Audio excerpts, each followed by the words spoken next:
itu nggak bisa ditolong. Jadi setelah Pina selesai digituin, mereka bawa lagi nih, bawa ke jembatan itu. Nah di situ mereka taruh Eki dan Pina ya. Setelah mereka pergi tuh, saya ngampirin. Saya sempat tuh megang si pertama tuh, saya megang Eki ya. Di situ memang sepi itu lah mas. Akhirnya saya tuh megang Eki, saya periksa Eki, nggak ada, memang sudah pergerakan. Jadi saya pindah ke Pina. Pina ini kan sudah sebagian bawahnya kan jadi saya yang terakhir nutupin si Pina pakai baju TC itu. Saya yang nutupin terakhir itu. Tuh Pina masih ngerespon saya tuh. Pina masih bernapas, masih ibaratnya membuka mata lah. Saya sempat bilang, maaf Neng, Akang terlambat datangnya. Ya cuma mengeluarkan air mata gitu ya mas. Ya cuma mengeluarkan air mata, ingin ngasih tahu tuh ada yang mau disampaikan ke saya, tapi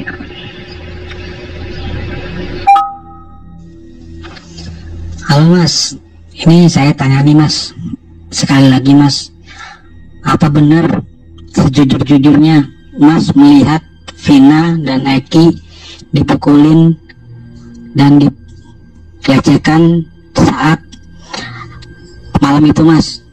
Ini saya tanya sekali lagi mas ya. untuk sementara bukan saya tidak berani, cuma untuk melawan mereka itu kita harus pintar.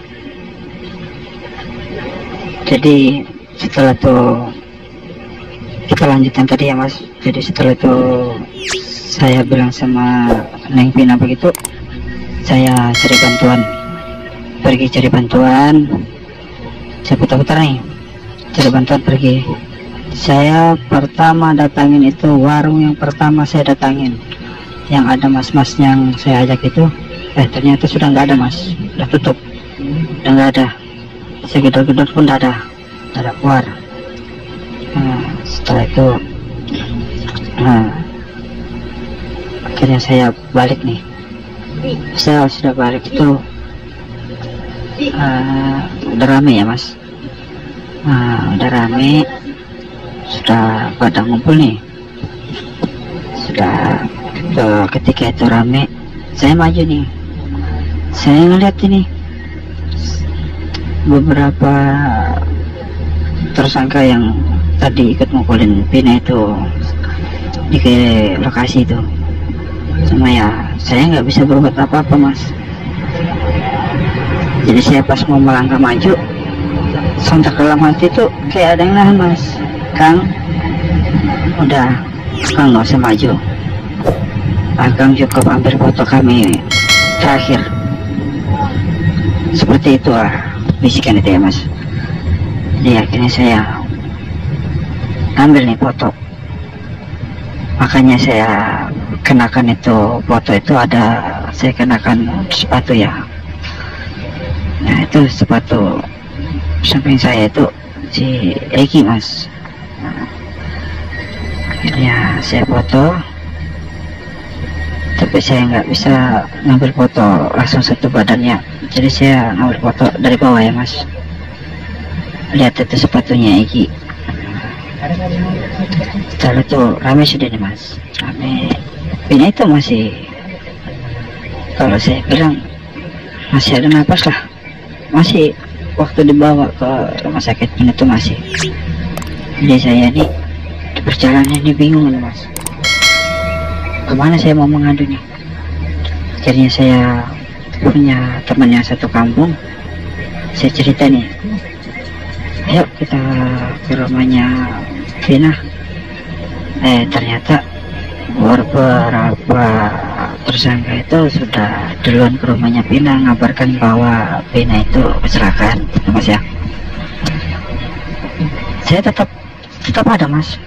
Semua di kalangan itu nggak ada yang kenal saya sama sekali, karena memang saya pribadinya kenal sama Eki dan Pina aja.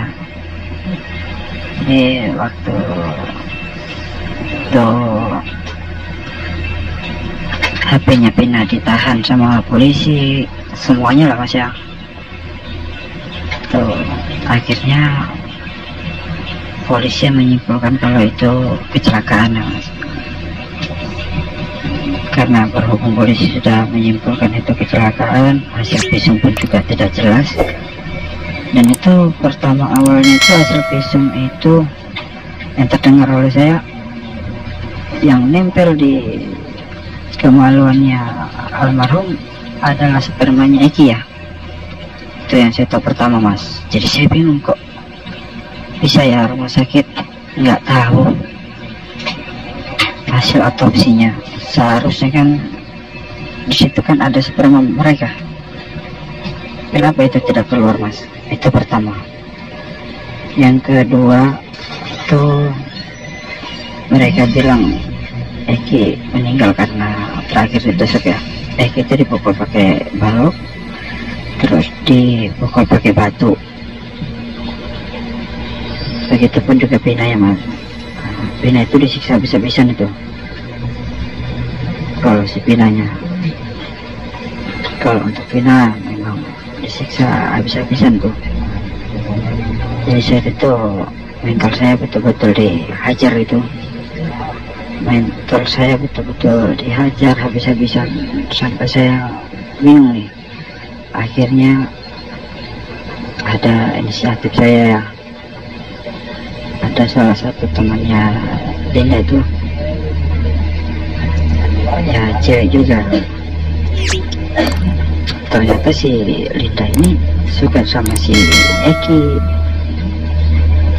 tapi si Eki nggak merespon gitu ya. Ya itu cerita cinta monyet mereka lah ceritanya.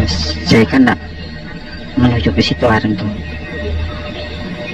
Jadi ada nih teman saya nih, si ya pokoknya adalah dosa saya sebut ya, dia ngomong terakhir yang malam itu ngasih tahu ke Egi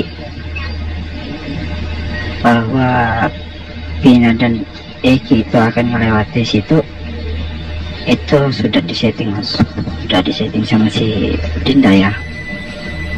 Nah, itu sudah disetting sama Linda. Jadi malam itu si Linda lah yang memberitahu ke Eki bahwa si Pina lagi bersama si Eki.